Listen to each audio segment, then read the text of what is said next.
Well, time is a precious commodity, so I'll try to be fast and quick. First, it's a warning. I mean, I am speaking on my own personal role. I don't represent in what I'm going to say necessarily thinking of my organization or the people that have been consulted, be them Western Americans or Iranians. I think the condition for any successful negotiation should be at the end of the day that both parties are gaining something.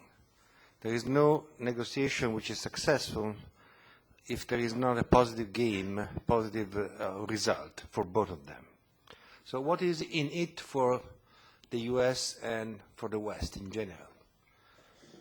What is in it is the preservation of the non-proliferation regime, both substantially no bomb and also in terms of message given to a large number of countries that are considering developing nuclear energy and that are possibly approaching this fine line between military and civilian nuclear energy.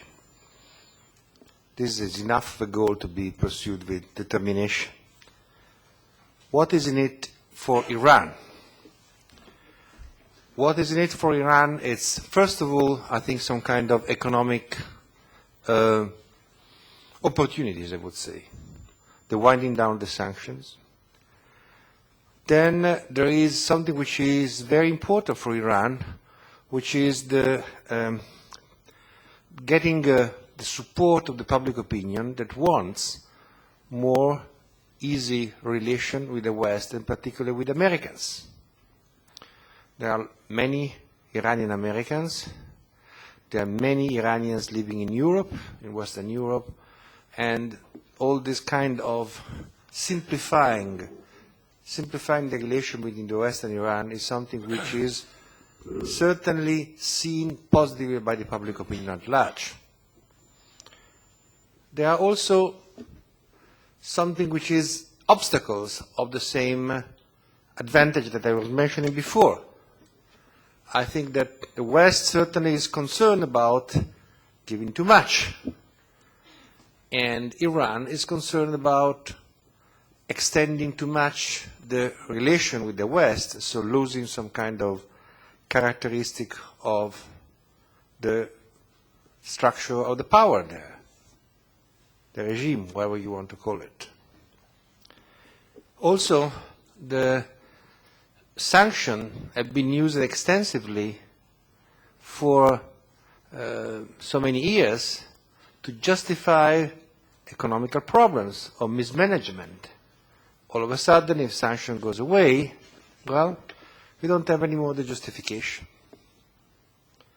All in all, one can understand that after 30 years of separation from the West, particularly from the United States, getting back to a normal state of affairs is not something which is easy. So while we see clear advantage from both sides, we also see clear obstacles to get a solution. I think that there are many issues that should be discussed in a comprehensive set of talks between the West and Iran. But certainly the nuclear issue is the central one. Let's put it this way. If there will be no successful talks without addressing the nuclear issue, and if the nuclear issue is successfully addressed, then talks are already to a good point. So it will be already to a good point. So I think that let's concentrate on that. Before making a comment on this, I would like to point out that there is a time factor which is kind of delicate. I think that there is the sense of, in the West, that as Steve was mentioning before, that the negotiations should not be prisoner of dilatory tactics. And this is very clear. On the other side of Iranian side, there is the sense that negotiation in the past has been used to extract concessions and then offering nothing, as Steve was mentioning before. So there is a different perception of what times does to negotiation from the West and from the Iranian point of view. In terms of nuclear issue, I say that I would go further than Steve. I think that enrichment, any solution will have some kind of enrichment facilities going on in Iran. I don't see any otherwise. Can be small, can be even larger than the present one. I think the matter is not so much enrichment yes or enrichment no. The matter is control of nuclear activities. And there are many important elements in how there are these nuclear activities in general, if you want. It's not only a problem of Iran, are controlled. Additional protocol is one. Additional protocol has been signed but not ratified by Iran. In the past, additional protocol was enforced, and now it's not enforced anymore. So there is room for action in that area. All the nuclear fuels activity, all the nuclear activity, the cycle of nuclear activity should be controlled. And I would say international consortium should be considered for lots of these nuclear activities. Moreover, when the fuel is enriched, you see you take uranium, you enrich it in the gaseous form, then you bring it, transform it into fuel. So this transformation into fuel would be important to happen sooner than later. All this kind of system of control will be, in my opinion, enough satisfactory to guarantee that everything will be working fine. One of the key issues, in my opinion, for the success of any negotiation is to present this set of control that I was describing very briefly before, not as a specific punishment for Iran, but as the new normal that we would like to impose to states that don't possess nuclear weapons, in which they should operate the nuclear facilities. So in this sense, the philosophy should be, well, this is extra control, this is lots of extra stuff with respect even to the past, not only the additional protocol. This is not against Iran, is for everybody. And there are very good reasons by which this point of view should be enforced. There are other countries on the line that did not sign the additional protocol. So Brazil is forgotten. So I think this argument should be made in order to assure the Iranian counterpart that this is not something which is specifically for them. There are three sort of counter-arguments here and there. Control are not able to prevent secret enrichment facilities or production.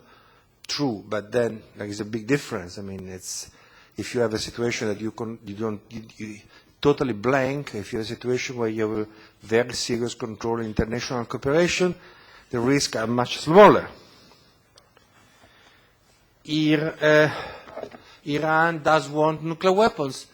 Well, Iran has said very clearly, in many circumstances, including in our meetings, so that's something that we directly witness, that they don't want to have nuclear weapons.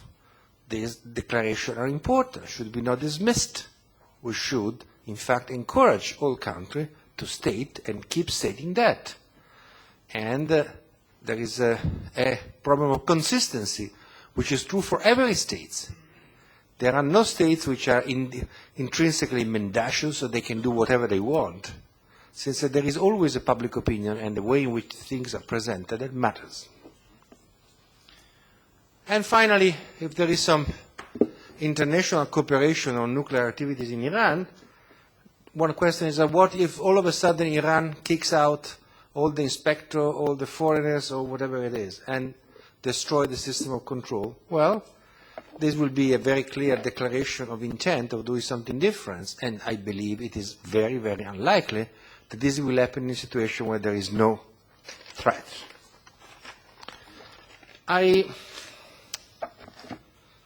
I think that, in a sense, the second part of my hopefully quick presentation has to do with Israel, since Israel is here. We are in Israel, I mean. And it's the right to stay and the right to exist.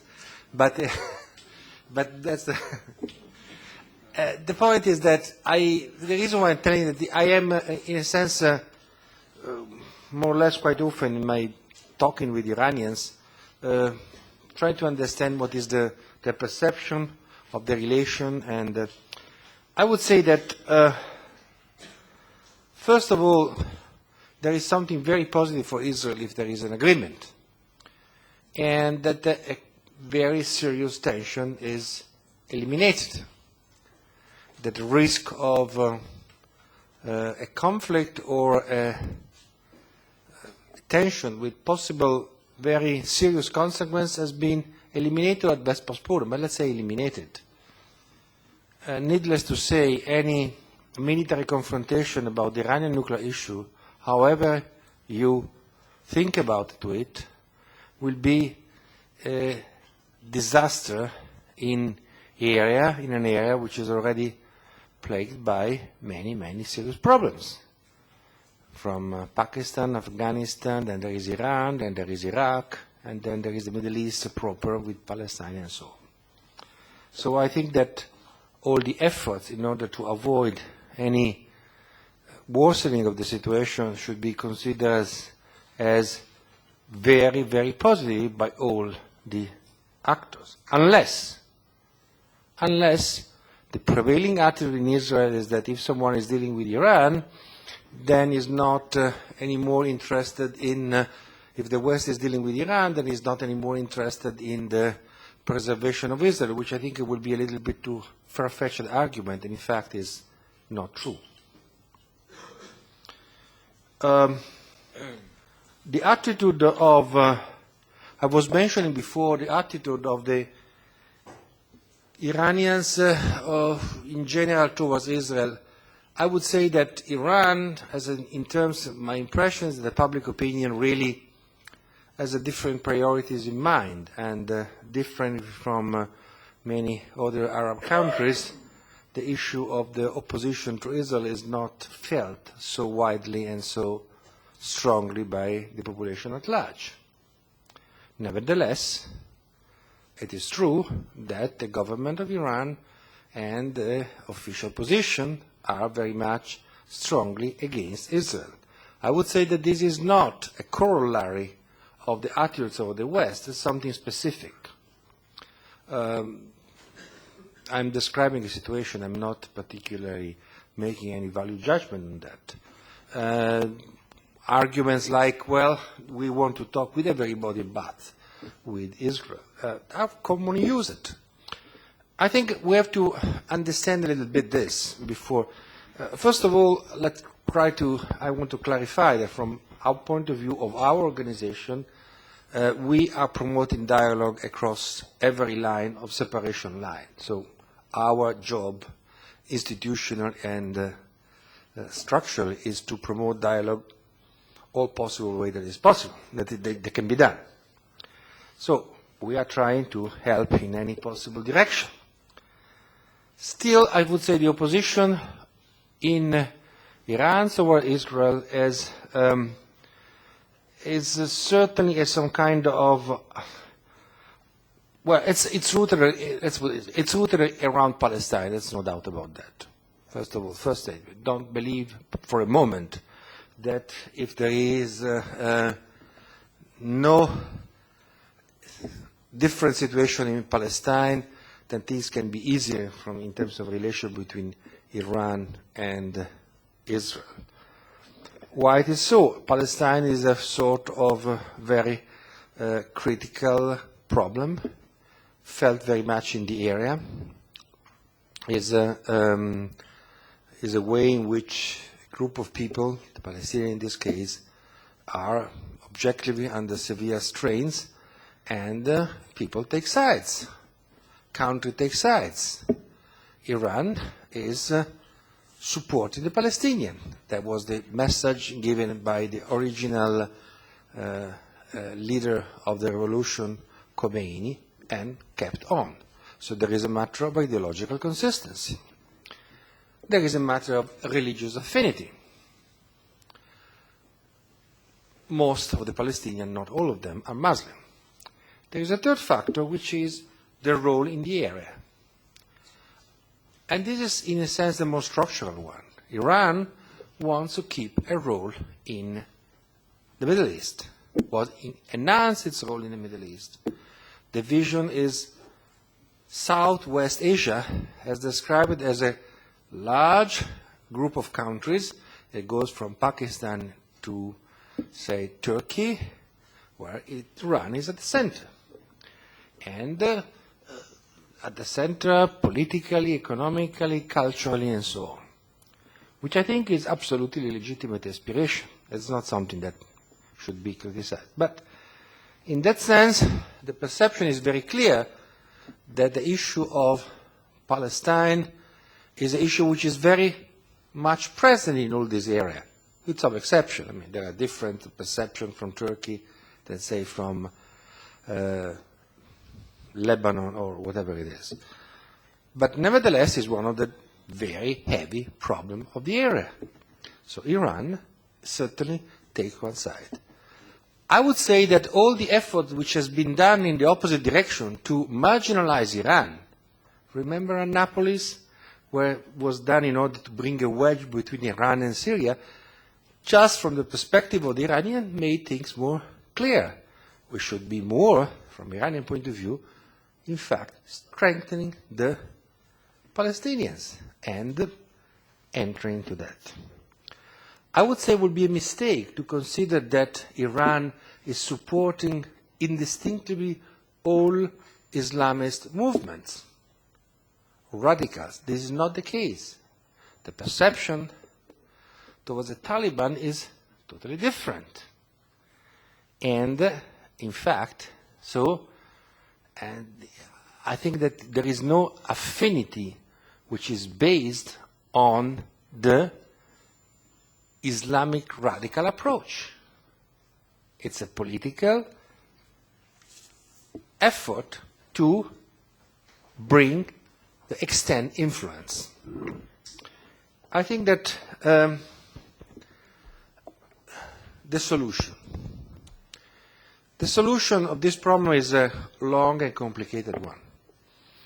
I would say that if you take a bird eye and you see, you step in between the moon and the earth, and you look at the Middle East, the perception you have a Middle East as a set of boxes. You have Israel, you have Palestine, you have Gaza, you have Hamas, you have Iran, you have Hezbollah, you have the other Lebanese, and all these boxes have a very difficult problem in communicating among themselves.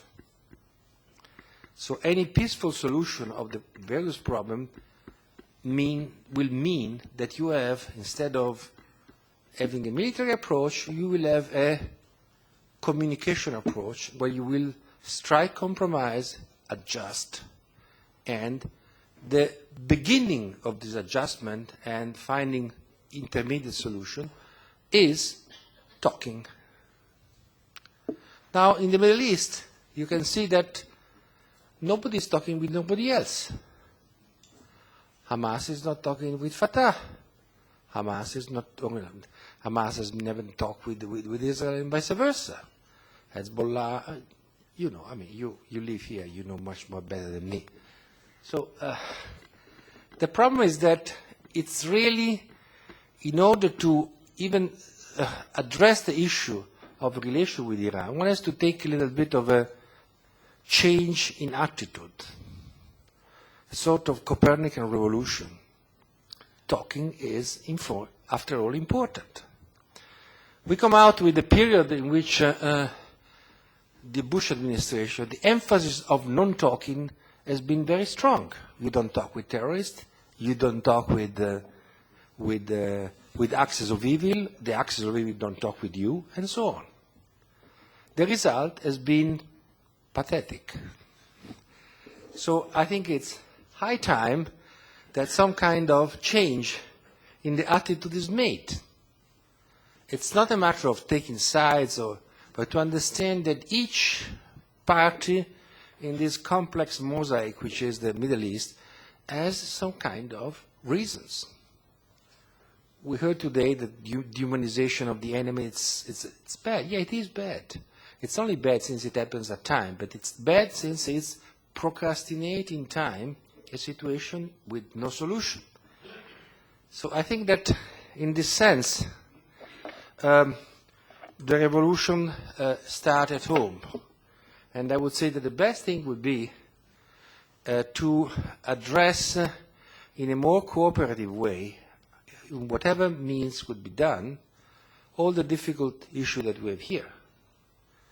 I am positive sure, pretty sure, that a different relation and between Hamas and Fatah, between Hamas and Egypt, which is a little bit a problem of its own, and the other partner, even Hamas and Israel and so on, will contribute to a different feeling that not in a short time, but in a long time will bring a different perspective in the area. I'm saying this is in the past. We had access between Iran and Israel at the time of the Shah. The idea that this access could be in the future reconstructed, it's not something which I think is in the card. What can be done is a different regional security architecture where some kind of prejudices in the past are changed. I would say that in this sense, breaking a big taboo, which is talks between the West and Iran, solving that problem will have a very positive effect to this change of the philosophy in the area. And this is the main lessons, I think. And I'm not saying that only out of my head, but in asking candidly and privately to many people in Tehran what they think about Israel and the problem of the relation with Israel, well, the answer said, let's have some further understanding with the U.S., and then after that, things can improve. And the perception of many people is that the source of the problem with the U.S. is Israel. So these things are related and linked. And I think since after all, a way of the conflict resolution is a perspective which should be appealing to everybody. I think it's obvious. I'm preaching to the choir in that sense. I think that it's important that this kind of communication will go on, and then I think there are chances. Not security. It's not everything is not clear, but there are chances the situation will improve at the regional level. Thank you.